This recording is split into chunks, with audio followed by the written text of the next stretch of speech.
বিশ্ব সন্ত্রাসী আমেরিকা এবং ইসরায়েল কর্তৃক গাজায় গণহত্যার প্রতিবাদে ইসলামী যুব আন্দোলন কেন্দ্র ঘোষিত দেশব্যাপী বিক্ষোভ মিছিলের অংশ হিসাবে ঢাকা মহানগর কর্তৃক আয়োজিত আজকের এই মিছিল পূর্ব সমাবেশের সংগ্রামী সভাপতি, প্রধান অতিথি, কেন্দ্রীয় মহানগর নেতৃবৃন্দ, সমবেত ভাই ও বন্ধুগণ, আমরা অত্যন্ত দুঃখ এবং ভারাক্রান্ত হৃদয়ে এখানে উপস্থিত হয়েছি।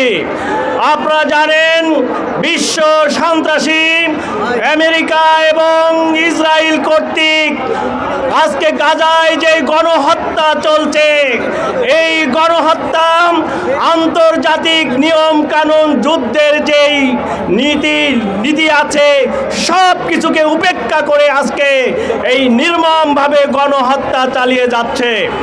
আমরা জানি হামাসের সাথে ইসরায়েলের যুদ্ধ হচ্ছে, সেখানে ন্যায্য অধিকার স্বাধীনতা প্রতিষ্ঠার যুদ্ধ হচ্ছে। হামাসের সাথে না পেরে এই বিশ্ব সন্ত্রাসীরা গাজার নিরীহ নারী, শিশু, অসহায় মানুষদেরকে দিনের পর দিন নির্মমভাবে হত্যা করে যাচ্ছে। আমরা এর তীব্র নিন্দা এবং প্রতিবাদ জানাই। পাশাপাশি আজকে আন্তর্জাতিক যে সমস্ত সংস্থা রয়েছে, এই সমস্ত সংস্থার এক পেশি আজকে সিদ্ধান্ত আমাদেরকে মর্মাহত করেছে।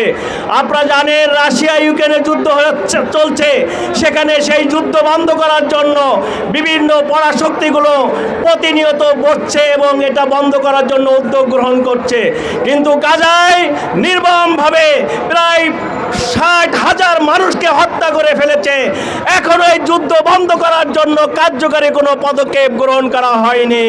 সুতরাং আমরা আহ্বান জানাবো, জাতিসংঘ, ওআইসি সহ বিশ্ব যে আন্তর্জাতিক যে সমস্ত সংস্থা রয়েছে, আমরা তাদেরকে কার্যকরী ভূমিকা পালন করার আহ্বান জানাচ্ছি। আর আমরা যারা এই দেশে আছি, আমাদের ভাইরা বলেছে, আমরা এই ফিলিস্তিনকে স্বাধীন করার জন্য আমরা জিহাদের সংগ্রামে অবতীর্ণ হওয়ার জন্য আমরা প্রস্তুত রয়েছি।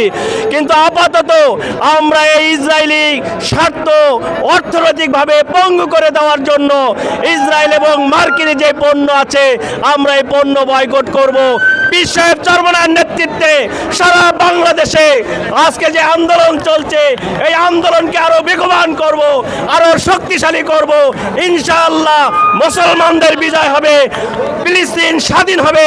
সেই সংগ্রামে সবাইকে সক্রিয়ভাবে অংশগ্রহণ করার জন্য আন্তরিক অভিনন্দন।